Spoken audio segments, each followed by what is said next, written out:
Last Friday, we talked about the incredible surge in DexCom, DXCM, the maker of continuous glucose monitoring systems that help diabetics know their blood sugar levels without having to constantly prick their fingers with a needle, the old standard of care.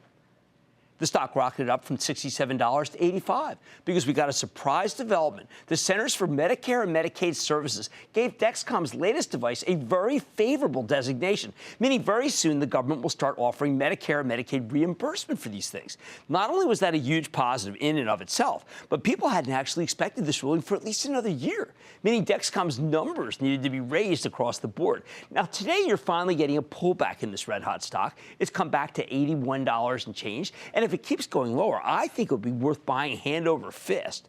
Not only does DexCom have the best technology in the market, but they make the only continuous blood sugar monitoring device that Medicare has said it will pay for, which is very good for them. Hey, maybe not so good for the competition. That's important because until pretty recently, everyone was terrified that this company would lose share to Medtronic's new so-called artificial pancreas, which is a similar glucose monitoring system that's hooked up to an automated insulin pump. But Medtronic's device has been delayed. And meanwhile, DexCom is working on its own competing product. So let's take a closer look with Kevin Sayer, the president and CEO of DexCom, find out more about his company's doing and where it's headed. Mr. Sayer, welcome back to Mad Money. Good to see you, sir. Good to see you, Jim. Well, first, congratulations. I know we've supported your stock and like it for so long. And then got very concerned because of Medtronic, because that's a powerful company, and then got shocked. I mean, really shocked about this designation. So why don't you give us the timeline and what it means for all the people who are going to be able to use the device? Well, I was as shocked as you were. You were? We were. Really? You didn't know? We had heard wind early in the week that something might be happening. Okay. And things started going very quickly towards when the approval was announced. And we were But you wouldn't think it was going to be year two, right? I mean, I was at J.P. Morgan telling people 2018. At that conference, you were telling them that. That's incredible. And so it's good to be wrong. Right. It is really good to be wrong. And this is a huge event. Right. You know, I get emails continually from 64-year-olds who have had continuous glucose monitoring technology in their lives, taking care of them for a long time, and they write and they say, what happens to me next month? And I don't have an answer. Right. We have one now. Right. And we'll be able to go to that senior population. And the way the wordage is written, it appears to cover type 1 and type 2 patients who use insulin, which will be a great market expansion. How big is that? That's more patients than the type 1 population. I mean, but altogether? Altogether, in Medicare, I don't have a great number. The number of type 1 patients in the U.S. is about 1.5 million. Right. And there's certainly as many type 2 insulin-using patients in the U.S. as there is type 1. So let's see what they get. Show me here's what they get, Jim. This is our phone app. This is a CGM reading. Okay. This is me. Glucose CGM, glucose monitor. Yeah, continuous glucose monitor. Yeah. That's my glucose value and trend graph right there. They get an arrow around that circle that points in the direction your glucose is headed. Okay. And can you just tell for people who don't have, I mean, what is a bad number or what is a, you know? Well, certainly the healthy range is between like 70 and 160. Okay, like all right, so you want to be in those bounds. So you want to stay within balance and you want to stay within range. And with a tool like this, you can identify those events that take you out of range.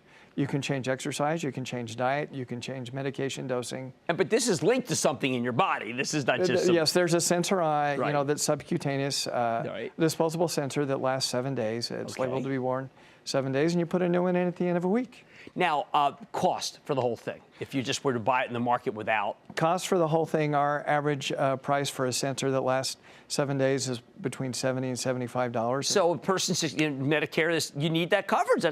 That's a lot of money for a lot of people on a fixed income. That is a lot of money. That's why Medicare patients have been tough.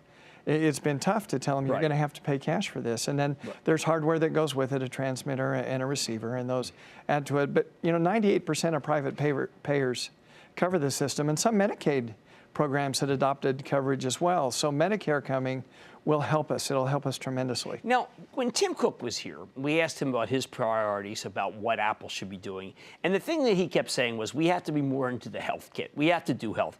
You may be, I think, have the most advanced, or one of the advanced, Apple Watch devices. I mean, we do. And if you could show us that. You know, we talked about my Apple Watch before, so here's like my watch face, and down at the bottom, if I just tap the button here, that's the same thing you see on my phone.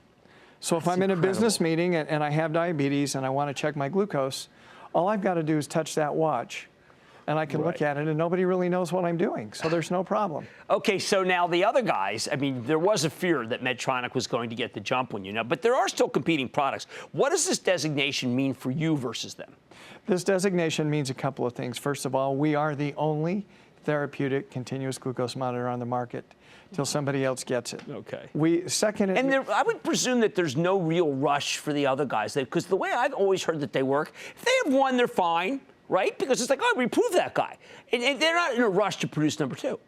Jim, I hope so, and I hope we have some time to play here, but I also know our company is very valuable. This technology is very valuable to patients. People will come, and that's okay. That makes us better, and that'll make us better, and we'll have at it as much as we possibly can. Okay, so when I look at one of the things that we've followed your company for a while now. There's a 4. When there was the 3, we heard about the 4. When there was the 4, we heard about the 5. So how about the 6? We released our first data on our Gen 6 sensor earlier this fall, and what we showed is with 1 calibration a day versus 2, we got an accuracy level significantly better than what we had before, an 8% MARD, which is very, very encouraging. No, you have to explain that name. MARD is the average difference between blood laboratory glucose measurements versus what our CGM says. It's just a little bit less accurate than a meter, not much. We're nearing meter accuracy. But 2 other things were very fascinating. That 8% included children who have much more variability than adults. Right, so you're talking about even really young infants, right? Our device is labeled down to 2 years old. Wow. The only such device there is. Boy, that's good news. Very, very loyal. We know there are sufferers, and they really want this, and they want people, when they want to be able to have their kids have normal lives, go into school. These are all good things. Oh, yeah. And so with that 8% included kids, the adult piece of that trial was a 7% MARD number. Okay. But on top of that, we ran the data with no calibrations. So imagine, today, while you can make insulin decisions with our system, it is labeled for calibration to keep the sensor accurate. Right. Our future technologies, you eliminate those calibrations. Wow. Again, our MARD with the no calibration sensor was equal to what we have today with 2 calibrations a day. All right. So we are making great advances. All right, you're way ahead, and this was a very big win. Congratulations. I know I sure didn't expect it either. I saw the stock going down. I said, come on. Wow. Imagine how many people we can help now. We can enrich a lot of lives. All right, that's Kevin Sayre, President and CEO of DexCom. We've been waiting for it to come in. It's come in a little bit. This is the kind of stock you buy when it comes in. Mad Money's back after the break. Thank you. Booyah! Jim Cramer here from Mad Money. Thanks for watching CNBC on YouTube. Click here to subscribe and get the jump on my exclusives with CEOs, plus market news, investing advice, and a whole lot more.